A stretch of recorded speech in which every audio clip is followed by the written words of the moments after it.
জ্বালাচ্ছে কতটুকু করে। এখন এই জিনিসটা তো আমাদের মনে করেন যে বৌসাল দিয়া খাটতেছে, এটা নিয়ে তো আমাদের পেটের ভাতই হবে না।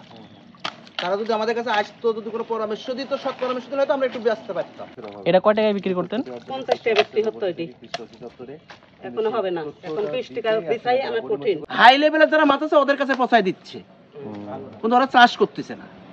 জমানো 50,000 টাকা দিয়ে শুরু করেছিলেন নারিকেল কচুর চাষ। সুষ্ঠু পরিকল্পনা ও পরামর্শের অভাবে হারালেন নিজের শেষ সম্বলটুকু। তো দর্শক, ভিডিওটি শেষ পর্যন্ত দেখবেন আর এই রকম ভিডিও পেতে আমাদের চ্যানেলটি সাবস্ক্রাইব করতে ভুলবেন না। কতগুলা চাষ করছিলেন এই কচু এখানে? লাগাই নিছিল 4000 পিস। 4000 পিস? হ্যাঁ। তাতে লতি কেমন হয়েছে? লতি মোটামুটি হয়েছিল, আবহাওয়া খারাপ এবারকার।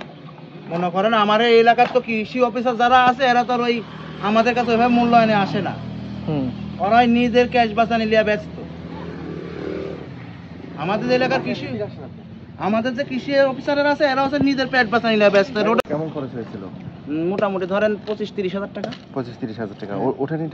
টাকা উঠেনি দাদা, যেহেতু মায়ের হয়ে যাচ্ছে তো। এগুলো তো অনেক বছর ধরে টিকে না? না, এবার শেষ, আবার সামনেবার লাগাতে হবে। এখন কেটে বিক্রি করে দিচ্ছেন? হ্যাঁ, এখন কেটে বিক্রি করে দিচ্ছি। আবার ওই যখন পানি কমে যাবে তখন ওই মুহূর্তে আপনার আবার লাগাতে হবে। যে কালিগুলি লাগালে আবার হবে 2 টাকা পিস, 3 টাকা পিস কিনা লাগে, 4 টাকা পিস কিনা লাগে। তাহলে আপনাদের কৃষি অফিসারের সহযোগিতা চেয়েও কোনো সহযোগিতা হয় নাই। আমি নিজে ডাকছি তাকে। কি বলে তারা আসে না কেন? আসে না, বলে যে দেখবো যাবো, এটা বলে। আর মনে করেন আমরা যদি ওই যায় যদি মনে করেন যে বলি যে আমার একটা কিছু সহযোগিতার হিসাব করলে ওরা ভিড়েই না। আচ্ছা, এগুলো কতগুলো কচু লাগিয়েছিলেন আপনি? 4400 পিস। হাই লেভেলে যারা মাছ আছে ওদের কাছে পচাই দিচ্ছে, কিন্তু ওরা চাষ করতেছে না। এদিকে আগে আসো।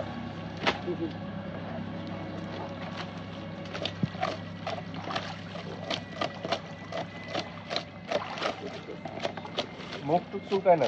কিছু হবে না ভাইয়া, এটা নাই কিনি কচু দাদা। বাজারে দেখা যায়। আপনি ইলিশি মাছ দিয়ে রাঁধি খাবেন তাও খেতে পারবেন, হাঁসের মাংস দিয়ে রাঁধি খেতে পারবেন, বাজার সিন্ডিকেট খেতে পারবেন না।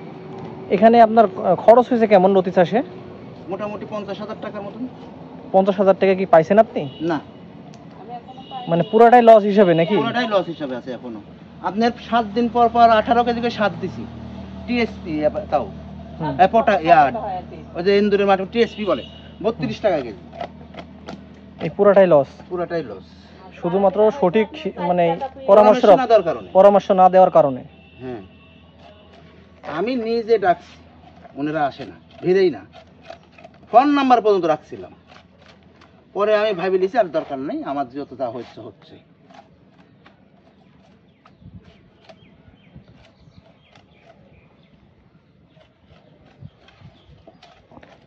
এই কচুগুলা যখন ভালো থাকতো তখন দাম কেমন পাইতেন এগুলার? ভাই এটা 50 টাকা বিক্রি হতো। 50 টাকা শুধুমাত্র এটাই? এখন কত টাকা বিক্রি হবে? এটা 10-15 টাকা হবে মাত্র। তাহলে তো পুরো শেষ। কি করবো দাদা, আমাদের কাছে যেহেতু আমরা গরিব মানুষ, ফালাই দিতে পারতেছি না তো আমরা।